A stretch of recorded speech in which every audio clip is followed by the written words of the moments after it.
So let's start the session. As you guys know, this is Abubakar Pasha. I'll just start with my brief introduction. I've qualified CSS two times in 2015 and in 2021. Both of the times I qualified all of the written stages as well as the interviews, the psychological interview, as well as the final virus. Being from Punjab, I couldn't get allocation, but I have experience of passing CSS twice. And these days I'm mentoring the CSS students working with the Tabir Academy. So I welcome you all on this live stream and on this platform. The topic that we are covering today is the common mistakes which students are committing in the CSS and CSS MPT, the screening test. So we'll go in a manner that I'll first go through some common mistakes that students commit, and after that I'll take you to our courses on which we are offering on Tabir Academy, how you can join us and how you can improve your art of attempting the papers and all that, the courses we are offering. And finally, you guys could post your questions on YouTube and Zoom. So I will be answering them one by one. Two things that you need to keep in mind while working, while preparing for CSS and while attempting the CSS exams, I'm going to share with you, which I have utilized in two of my attempts, and that has helped me in qualifying both of the attempts. So the most common mistake is students sometimes overestimate the CSS preparation and sometimes they underestimate the CSS preparation. When I talk about overestimating the CSS preparation, it comes when students think that it is unachievable. The courses are too lengthy. They tend to download all of the recommended books. They tend to download all of the optional books, and they start all of the books for a particular subject. So this comes under the overestimation of CSS. Underestimation comes when students are overconfident. They think that within 2 to 3 months they can just cram through the subjects like we are doing in our university semester systems. So underestimation of the CSS. So if anybody is not able to hear me clearly, please you can send message to me. Okay, fine. So I was talking about under preparation or underestimation of CSS and overestimation of CSS. So these are the two categories. This is the first mistake that you don't need to do. What you need to do is you need to evaluate skills, to evaluate your own capacity. You need to talk to some mentor, you need to talk to some teacher or senior, or at this age, after if you have done bachelor or master, a student, him or herself knows better if they have some weaknesses, if they have some issues, if they have some issues in English, if they have some issues in writing expression, academic expression. So this can be estimated by your own self. If you are not able to estimate yourself, then talk to some teacher, talk to some mentor, reach out to some senior. You will evaluate your capacity, then you will be able to decide how many months you need to take or you need to give to this examination. Then you won't be able to underestimate or preparation, right? The second mistakes which I consider a crime which students are doing these days is choosing the optional subjects. What students are doing is they'll see the scorecards in a particular year, and then they'll ask some senior, some people would guide them that this is a scoring subject. They would come a term. They'll do is regardless degrees, regardless of their interest, they'll choose subjects which are haven't read ever or which doesn't like make sense to them. So they'll pick those subjects, and when they'll pick those subjects, they'll fail miserably. So choice of optional subject is one thing that needs to be considered very accurately. And in that, I'll have two advices for you people. That first, while choosing the optional, you must filter out 8 to 10 or 8 to 12 subjects from all of the list of the options if you are going for the very first time. So you'll need to filter out 8 to 12 subjects, and then you will need to see their syllabus given by FPSC. And when I say you need to see the syllabus given by FPSC, you don't need to go through, or you do need to go through all of the FPSC recommendations. You need to go through all of the points which FPSC has mentioned, and then brainstorm them, think about them. At the very first instance, when you hold the FPSC syllabus, think about what they are offering in the subject, what they are asking in that subject. At that point, if that clicks you, if it makes sense, then go ahead. If it doesn't, if it seems alien to you, if you think that this is something I've never imagined, or this is something I've never read of, what are these terminologies, then you do need to take a look back on your choice of it. The second option would be when you have gone through the syllabus given by FPSC, what you need to do now is you need to download 5 years past papers. Since 2016, the syllabus has changed. Make it 6 years. Download 2016 onwards papers and go through those papers of all those 8 to 12 subjects that you have filtered out. So when you will filter out 8 to 12 subjects and you will go through FPSC recommendations, and then you'll make points regarding those FPSC syllabus and guidelines, and then you'll download the papers, past papers, and then go through them. Give at least 1 or 2 weeks to this activity before starting your CSS preparation. You need to be sure what you are choosing as an optional subject, what interests you, and what attracts you. For example, if a student chooses international law based on its scoring trends, he might end up failing it because he has never read law. And when you'll pick the book of the international law, you'll come to realization that this is a law and this cannot be crammed, or this cannot be conceptualized or written in your own words. This is a law. It needs to be written in the language of law. So if you can't learn that, you won't be able to pass it. It's not like the other papers in which you can go and write anything that comes to your mind. So this is a kind of a grave mistake. You need to choose those optional which are likable by you, which you think interests you, or which, by looking at their syllabus or past papers, you have a gut feeling that you can do this, right? If you pick a subject which doesn't interest you, or you think that's very alien to me, when you will pick that subject after 2 months of preparation or after 1 month of preparation, you will come to know, no, this is not my cup of tea, and I'm going to skip this. So it will eventually waste your 2 months or your 1 month of very hard preparation, your brain's capacity, your energy, and everything. So before going to that point, what you need to do is, before starting your CSS preparation, go through your optional subjects very, very accurately and give time to selection of your optional subjects. Don't listen to people saying this is scoring, this is not scoring. No, choose your optionals first. Yeah, when you will have a set of 8 to 10 subjects, if for example you say that you can do more than 6 subjects, then you have this choice of going for some scoring subject. So what happens is that scoring subjects make you into the service. It guarantees your allocation or non-allocation. But the thing is that if you don't pass any subject, then the second debate won't come. If you have failed a subject, you won't reach that point where you are thinking about calculations, where you are thinking about which allocation group you will get, how many marks you will get in the interview. So that would come as the second hurdle. So you need to understand that first you will choose your optional, second you'll finalize your optionals, you will go through FPSC recommendations, you will go through the syllabus, and then after that you will choose your optionals which interests you, which makes you think that you can do that. Okay. Third mistake is throughout the year students are studying, students don't make notes. It's a compulsion that you make handouts, 1 paper or 2 paper handouts of each topic. Because CSS schedule is very tough. You need to go through 12 papers in almost 6 days. We have 2 papers in each day, and in those days you cannot memorize or revise anything. You'll need to have handouts of each of your topic. You need to comprehend that, you need to summarize that, and this will also help you in precis writing as well. For example, you have studied an international relation topics or a current affairs topics, then make a summary of it and make a precis of it. Sorry, there were some internet disruptions. Am I audible now? Yes. Okay, thank you. So we were discussing that you need to make some handouts before going into the CSS preparation, before going into the final 2 months. Always make timelines. This is the fourth mistake. Students don't make schedules, or they make some hectic schedules which they fail to follow. You don't make impractical schedules, but you do need to make and allocate some time for your optional preparation and compulsory preparation. For example, you have 6 months, then divide those 6 months, leave apart the first 2 months, January and February of a year. These 2 months are for revision only. And before January of a particular CSS year, you need to finish your preparation. Then divide your preparation accordingly. For example, we are here in August. We have 4 months till January, and you decide to appear in the CSS exam this year. Then for these 4 months, what you need to do is you need to make a schedule. When you'll finish your compulsory subjects, when you'll finish your optional subjects, when are you going to make your handouts of all of the subjects finalized, and then entering the 1st January of a particular year of CSS, you need to have all of your notes made up. You'll need to revise them and then go into the final preparation or final stages of the CSS examination. When going into the final examination, it's a very hectic process, as I've already told. It's not a memory exam. It tests everything. It tests your psychology, it tests your nerves, it tests your physical strength as well.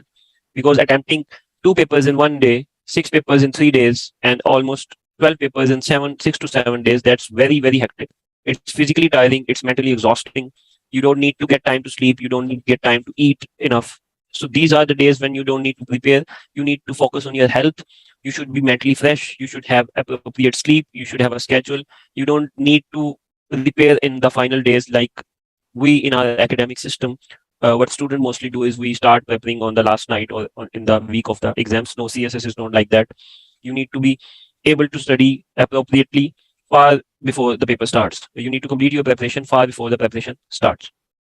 So this is one of the mistakes that students does, that they keep on studying during the exams. They lose their sleep cycles. They don't get enough sleep. So after they do perform good in 1 or 2 papers or 1 or 2 days, like 4 exams, but going onwards into the week, on the third day or on the fourth day, I've seen many students fading out. I've seen many students dropping out just because of their health, the mental pressure.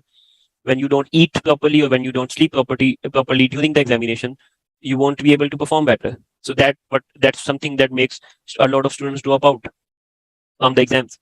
So all of your preparation of the whole month which you have been doing, that will go in vain.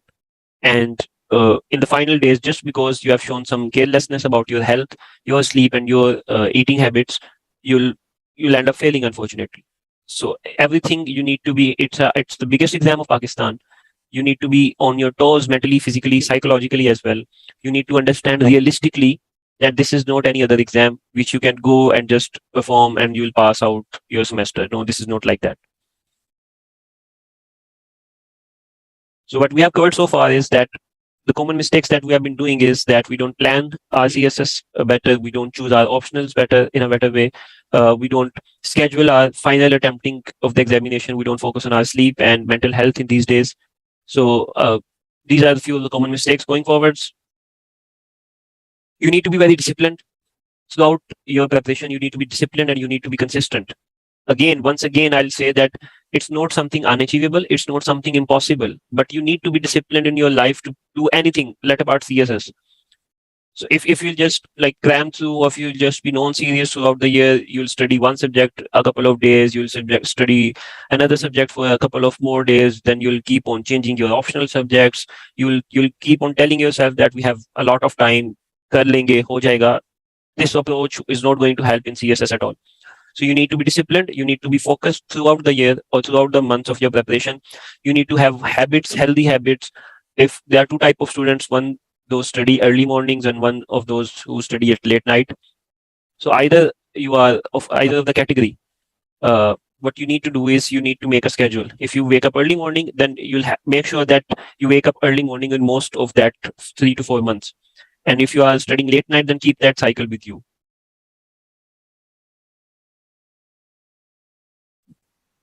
One of the another common mistake, a grieve mistake that student does, is not practicing what they are doing. So as I've told earlier, that you need to make handouts of your preparation, and whatever you read, whatever you study, you need to kind of make a summary of it. You need to make handouts of it, and that would help you in final preparation or final attempting of the examination. So this comes under the other mistake, that students don't practice writing. Now, there's one thing that by making summaries or by making crux of the topics, what you are doing is you are kind of filtering out the content that will help you in final preparation, and it's also making you practice for your Prezi paper. Your Prezi writing is getting improved, but it's only improving your Prezi writing. What you also need to practice is you need to practice essay writing. You need to practice attempting 4 long questions of a paper, of a subjective paper, in 2.5 hours time. So this is one of the key in CSS preparation, that whatever you study, whatever you read, you need to practice it hard. If you won't, you'll end up failing that. What else do we have? Yes, the benefits of practice is practicing.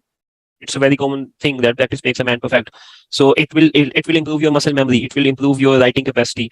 Because in universities these days we are not writing that much. Most of the stuff we are studying online. We have soft copies of all of the books. So we are not making our fingers work. They are not in the practice to write a long, lengthy papers. So CSS, unfortunately, this is a dilemma still, that we are still falling for long, very subjective question. But this is how it is, and you have to prepare accordingly, according to the rules of the game. So you need to practice writing 2 hours, 3 hours, 4 hours daily. It will improve your muscle memory of your fingers. It will improve your handwriting. It will improve your writing capacity. Handwriting does matter. Presentation does matter. It's not that if your handwriting is not readable and you will end up passing your exam. No, it should be readable enough. You must have written the first question and the last question equally well. That could be understood by the writer, by the examiner. So if you fail to do so, if the examiner is having difficulty in reading your questions, he won't like give you good marks.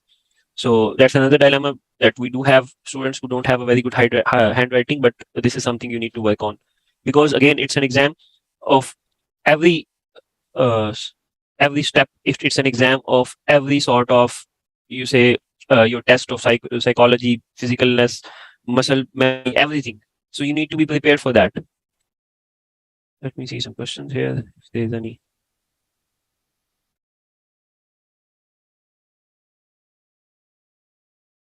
Are we going to make notes of everything, or should we? Is it common for having 2, 3 notebooks of notes? No, no, no. You don't need to have 2, 3 books. Who's this? Hasnan.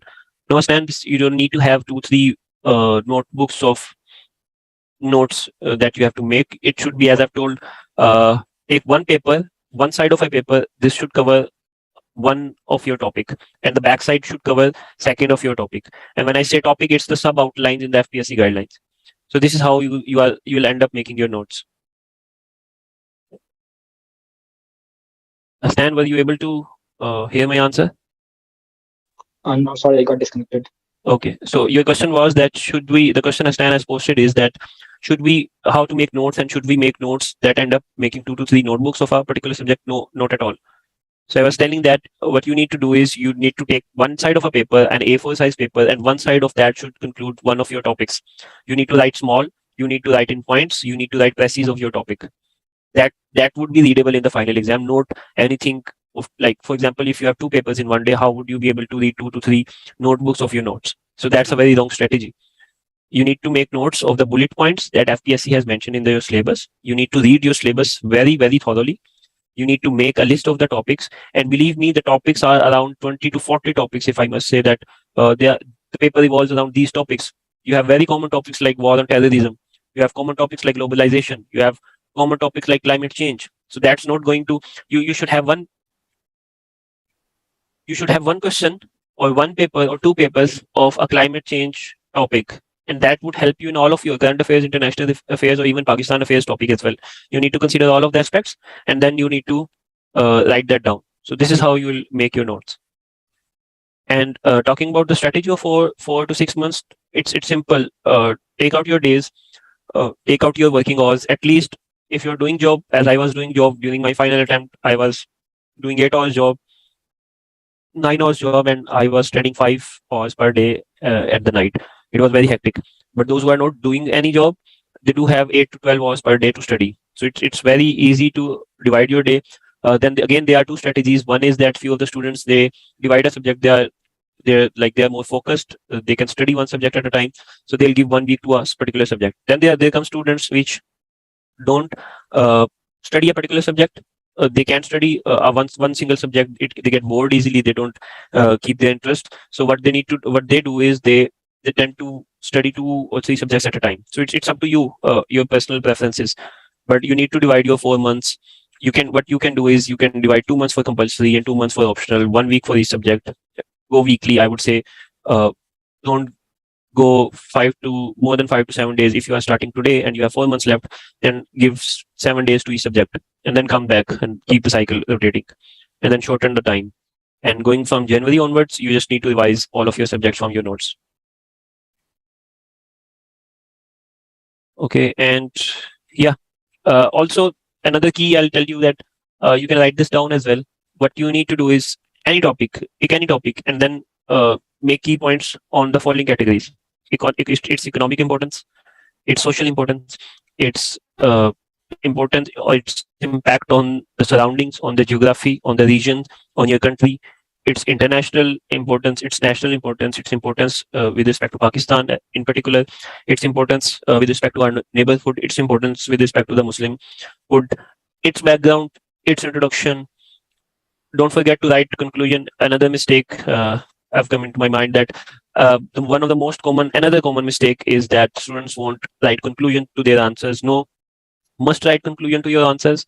Even in subjective papers, when you are attempting 4 questions at a time, in a single paper, be it current affairs, be it Pakistan affairs, whatever you are writing, everything, whatever you write, whether in CSS or any other uh, arena, whatever you write, there should be some conclusion. There must be some conclusion. It's simple as that. If you read a book, or if you read a topic, or if you read an article, there is an end to that.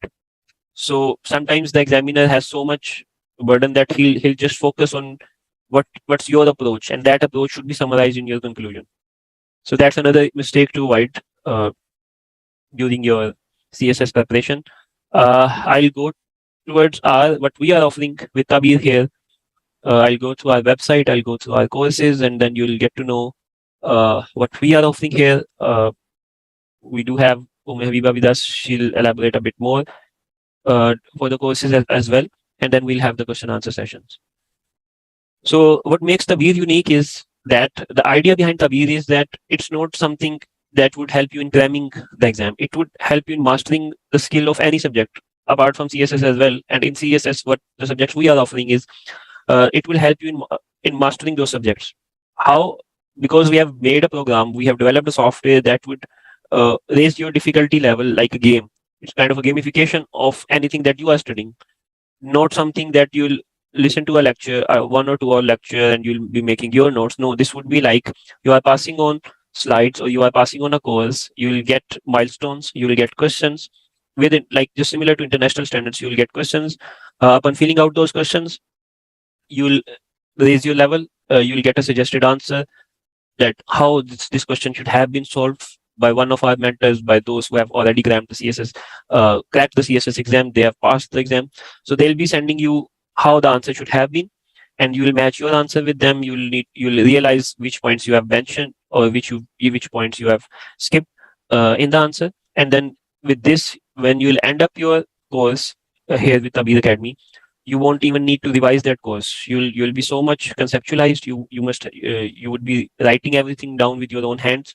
You'll be attempting every topic, every question around that topic, even MCQs of that topic, just after when you finish the course. So when you finish the topic, you'll give a small exam, and that would end up in conceptualizing what you have read, and in memorizing what you have read. And at the end of the course, you'll be prepared to sit in the exam. So I'll go through the Tabir website.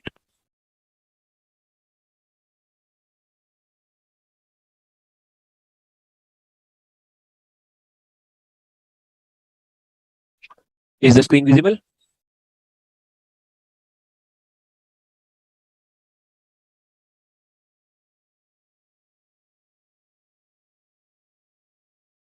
Okay. So what programs we are offering at Tabir apart from CSS? So we are offering subjects. We are offering courses for MCAT, ECAT, Defense Forces, and our main goal is CSS here. I'll jump into the CSS directly. We are making some more courses. Currently, what we are offering is 6 different courses, including CSS International Relations, CSS Gender Studies course, CSS Pakistan Affairs, Current Affairs, how to study the CSS screening test, and we do have some weekly updates regarding some regular MCQs, day-to-day MCQs coming up and adding up in your syllabus. So you can choose one of these courses. You can choose multiple courses at a time, or you can choose one of these courses. When you'll pick your course, okay, it's loading. Yeah. So picking up one of course, you'll get its description. What we are offering here is some of its background. Okay, and then while going through the course, you will get question answer. You can also have a trial to test how we are presenting something different. You can start your trial, you can subscribe, or you can directly buy the course. Habiba will share in the YouTube description and in the chat as well the promo codes for this particular seminar or webinar. So if you choose that promo code, you'll get some discount on your course offerings. But it's something that you must try, and it's something which nobody is presenting these days. It's an interactive course system, and this would not only help you in prepping for the CSS, it will also make you practice for your CSS exams.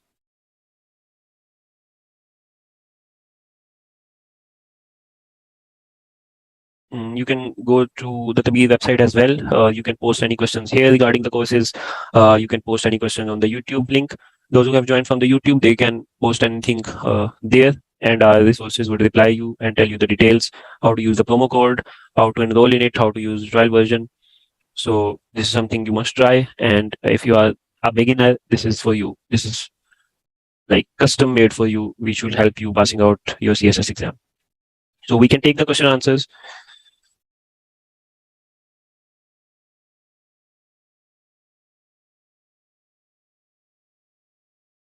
Okay, so Mahmoud Abasi, she's asking, is there any specific limit or length that must be maintained in answering questions in CSS exam, particularly Pakistan affairs and current affairs?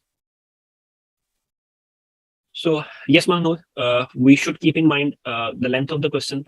But what's important is that if you whether you have been able to understand the question since the past 3 to 4 years, or let's say 5 to 6 years, since they have changed the syllabus of the courses, the PSC changing the content of the courses.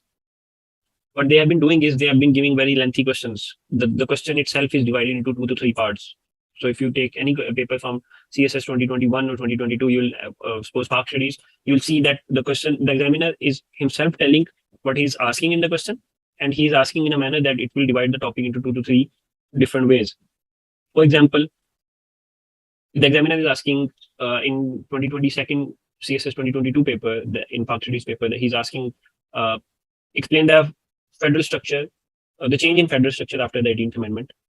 So what he's saying here is that you need to explain how the federal structure of the cabinet of the parliament has changed after the 18th Amendment, and what are its impacts, and again why there is a recent wave of criticism on it. So here he has asked around 2 to 3 things, and when you attempt your question, you need to make sure that you have answered all of these things very appropriately. And I would say that for all of the topics or all of the questions, the things I have been doing, and I guess that's something my success mantra, I would say, passing CSS twice. What I did was I made sure against each question and against each answer, I write 4 to 5 points. Now, when you are writing those 4 to 5 points, that depends upon you and your writing speed, and your writing practice would determine that how much you can write. But you need to write 4 to 5 points at least of arguments of every question and every topic. There can be topics which would be very extremely tough to go to 4 to 5 points or 4 to 5 arguments. There you can adjust to 3 arguments. But otherwise, you need to give 4 to 5 arguments of a particular statement. And your handwriting speed and your like length of the question would determine how much you have to write in it. So when you are practicing these exams at home, see that if you are able to write 4 to 5 arguments, and if an examiner has 2 things in a question, then it would be around 8 to 10 arguments. How fast you can write those arguments? So if your handwriting speed is good, then what you need to do is you need to give headings. You need to give subheadings of those, and you need to explain. There's a rule in CSS preparation that says, or in a debating culture that says, point, explanation, example, point, P-E-P-E-E-P, write this down. So when you follow the PEEP rule, that would say point, your argument, example of your argument, explanation of your argument, and then repeating the point again. So this should be done in a manner depending upon your handwriting speed. It doesn't matter what's the length. It matters is if you are able to answer a question in 30 minutes and you have like 3 hours, half an hour is for MCQ paper, you get 2 hours and 30 minutes. Divide 2 hours for your question, take 30 minutes for each question or 35 minutes for each question. Spare 10 to 15 minutes because you'll drink some water within, you'll change your pen. Anything could happen. You'll just yawn or you'll just take 5 minutes break within the paper.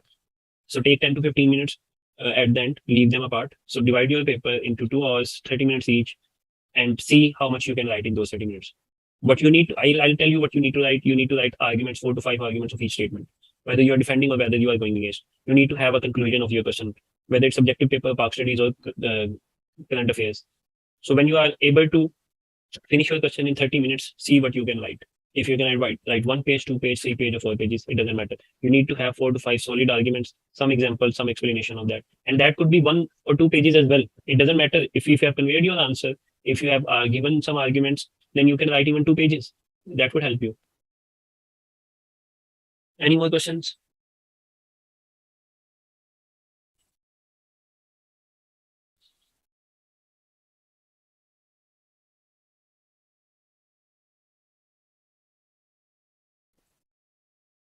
Okay, so here in the comment, Habiba has shared the promo code against this webinar. So if you enroll in these webinars, please use this promo code. This would help you in availing some discount, and I'll be in touch with you if there are any questions.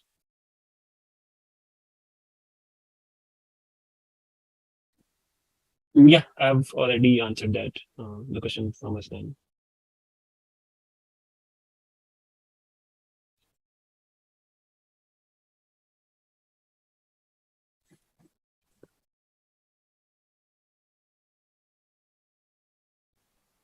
So we'll wait a couple of more minutes for any more questions.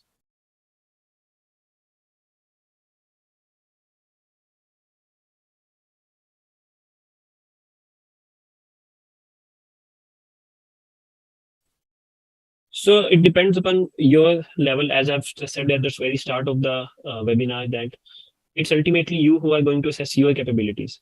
I won't say that you don't need to join an academy or you need to join academy, but courses like what we are offering here is it will help you in evaluating your answers. For example, in our courses at Tabir here, we are even giving the sample answers with you.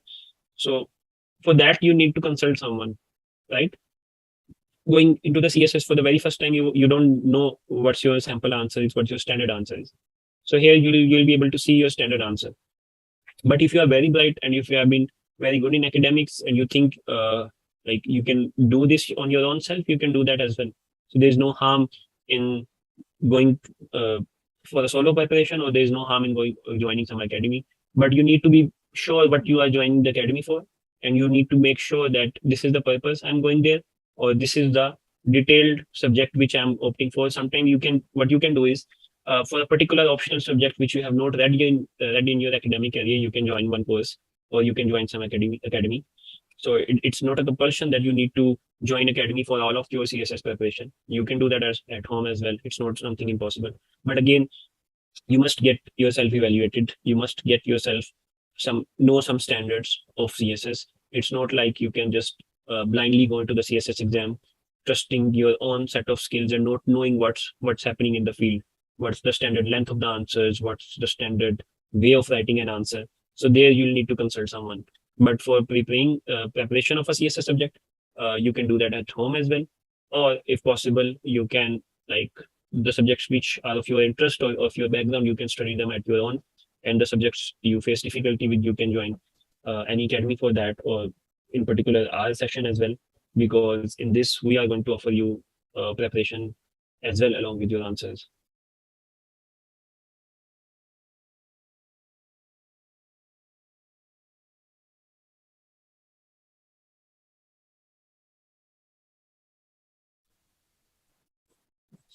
If we've got another question, that if we can pursue a medical degree and attempt the CSS exam accordingly.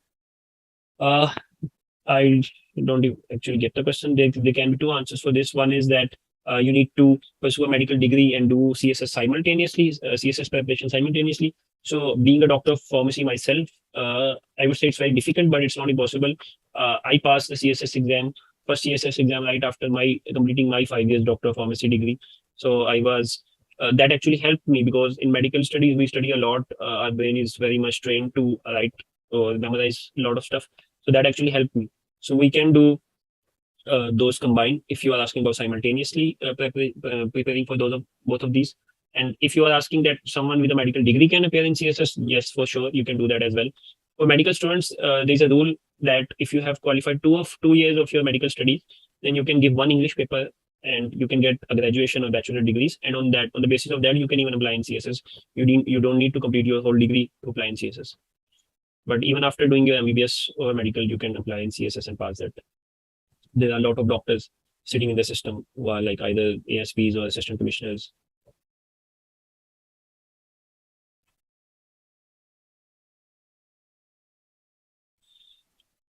All right, students, thank you for your participation and your questions. I hope this session has helped you, and I hope enrolling in our courses would help you. You can reach out to the Tabir Academy resources for any further details. We will have a follow-up session next week as well with a new topic.